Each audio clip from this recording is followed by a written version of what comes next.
नमस्कार दोस्तों, स्वागत है आपका मेरे YouTube चैनल फाइनेंस पर। मैं आज बात करने वाला हूँ रेडियंट कैश मैनेजमेंट सर्विस के आईपीओ के बारे में कि 22 तारीख को ओपन हो जाएगा। तो आइए इसके बारे में समझते हैं जरूरी बातें जिनको जानना आपके लिए बेहद जरूरी है आईपीओ खरीदने। दोस्तों, मैं आपको एडवाइस करूंगा कोई भी आईपीओ लेने से पहले आप उसके बारे में पूरी जानकारी लें, क्योंकि हर एक आईपीओ प्रॉफिट देकर नहीं जाता। हो सकता है आपके पैसों का नुकसान हो जाए। इससे पहले कि आप उस आईपीओ में इन्वेस्ट करें, उसकी सभी डिटेल कि वो कंपनी क्या करती है, उसकी कंपनी के फाइनेंशियल पोजीशन क्या है, उन सभी के बारे में जानना बहुत जरूरी। तो इस वीडियो में मैं वो सारी चीजें कवर करने वाला हूँ जिनको जानना बहुत जरूरी है किसी भी आईपीओ खरीदने से पहले। शुरू करते हैं दोस्तों। इस वीडियो में जो टॉपिक्स मैं कवर करूंगा वो कुछ इस तरीके से हैं। मैं बात करूंगा कंपनी के बारे में कि कंपनी क्या है, कंपनी क्या काम करती है, और दूसरा मैं बात करूंगा जीएमपी की, ग्रे मार्केट प्रीमियम की। कंपनी के फाइनेंशियल्स के बारे में मैं आपको बताऊंगा। आईपीओ की डिटेल्स मैं आपको बताऊंगा। कुछ इंपॉर्टेंट डेट्स आपको बताऊंगा जो आईपीओ से रिलेटेड है। और इस वीडियो के लास्ट में मैं आपको बताऊंगा कि क्या ये आईपीओ आपके लिए फायदेमंद है या नहीं। मैं आपको अपनी पर्सनल ओपिनियन दूंगा कि आपको ये आईपीओ खरीदना चाहिए या। दोस्तों, रेडियंट कंपनी के जो डायरेक्टर हैं उनका नाम है डेविड देवासायम। दोस्तों, आपने रोड पर इस तरह की गाड़ियां तो देखी ही होंगी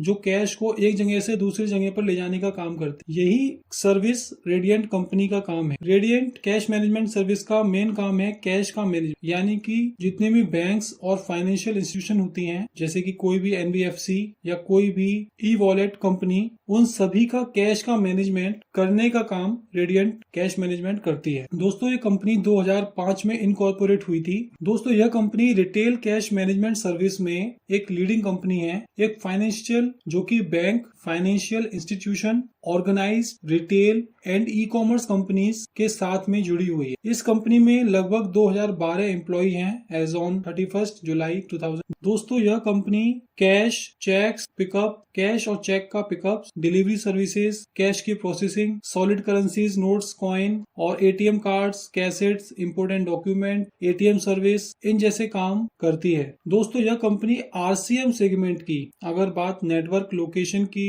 टर्म्स पर की जाए तो आरसीएम सेगमेंट की, यानी कि आरसीएम का मतलब रिटेल कैश मैनेजमेंट, उस अगर सेक्टर की बात करी जाए तो ये सबसे बड़ी कंपनी है as on 31 March 2020। Radiant cash management service 13,044 pin codes को कवर करती है पूरी इंडिया में। लगभग 55,513 टच पॉइंट के साथ 5,388 लोकेशंस को पूरी तरह से कवर करती है। ये कंपनी के जो मेन क्लाइंट्स हैं, काफी बड़े बड़े क्लाइंट्स हैं इस कंपनी के साथ में, जैसे कि Axis bank limited, Citi bank, HDFC bank, ICIC bank, Kotak Mahindra, Standard Chartered bank, State Bank of India, तो Hong Kong and Shanghai bank corporation limited और यस बैंक। दोस्तों, इस कंपनी का जीएमपी अभी तक स्टार्ट नहीं हुआ है। जैसे ही जीएमपी आता है हम आपको इसके माध्यम से आपको बताएंगे। अब बात कर लेते हैं कंपनी के फाइनेंशियल्स के बारे में। तो जैसा कि आप देख सकते हैं, इस कंपनी का रेवेन्यू यानी कि इसका टोटल जो टर्नओवर है कंपनी का, वो 2018-19 से लेकर 22-23 तक की फिगर आपके सामने दिख रही है। 22-23 की जो फिगर है वो सिर्फ जून तक की है।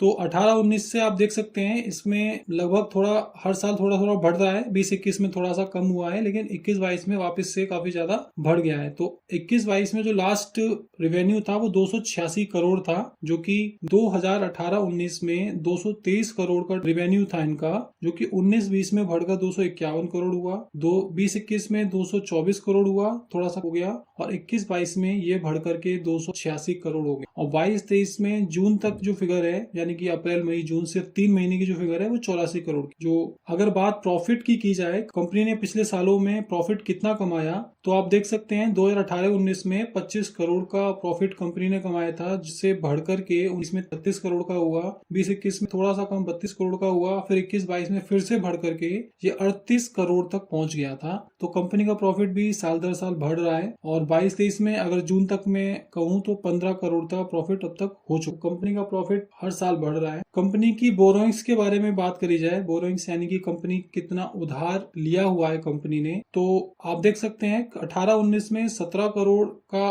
कंपनी ने बोरोइंग्स ली थी, जो कि अब 22-23 में आकर के 25 करोड़ तक पहुंच गई है। यानी कि कंपनी की बोरोइंग्स बढ़ गई हैं पिछले कुछ सालों से। नेटवर्थ की बात अगर की जाए कंपनी की टोटल असेट्स में से अगर टोटल लायबिलिटीज को लेस कर दिया जाए तो उसको नेटवर्थ बोलते हैं। नेटवर्थ का मतलब कंपनी का खुद का पैसा जो बिजनेस में लगा हुआ है। तो आप देख सकते हैं 2018-19 में 105 करोड़ का नेटवर्थ था कंपनी का, जो कि हर साल रेगुलर बढ़ रहा है। 119 को हुआ, फिर 127 हुआ, 139 हुआ और 22-23 में आकर के ये 155 करोड़ हो। तो कंपनी का नेटवर्थ काफी अच्छा खासा बढ़ रहा है हर साल। अब बात कर लेते हैं दोस्तों आईपीओ की डिटेल के बारे में। दोस्तों ये आईपीओ 23 दिसंबर से 27 दिसंबर के बीच में ओपन रहेगा। इस बीच में आप इस आईपीओ के लिए अप्लाई कर सकते हैं। कंपनी की फेस वैल्यू ₹1 पर शेयर रहेगी। प्राइस जो है कंपनी का वो 94 से 99 रुपीज के बीच में रहेगा हर एक शेयर का। कंपनी का जो शेयर का लॉट है, यानी कि एक लॉट में 150 शेयर्स होंगे। कंपनी का जो इशू साइज है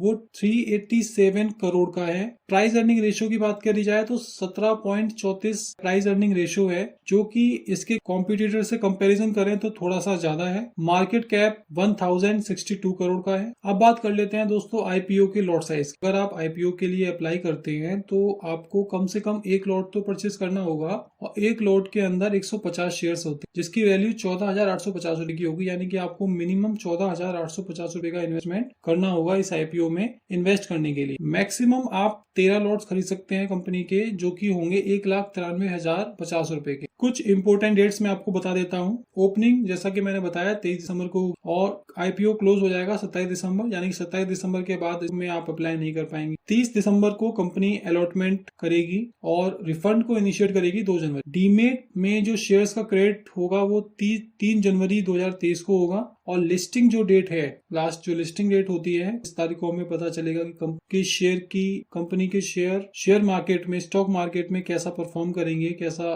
कितने रुपए में ओपन होगा। तो कंपनी की लिस्टिंग डेट है वो 4 जनवरी 2023 की रहेगी। दोस्तों अगर आप इस आईपीओ में इन्वेस्ट करना चाहते हैं और आपका अभी तक डीमैट अकाउंट नहीं खुला है तो आप नीचे दिए गए डिस्क्रिप्शन लिंक पर क्लिक करके अपना डीमैट अकाउंट बिल्कुल फ्री में खोल सकते हैं।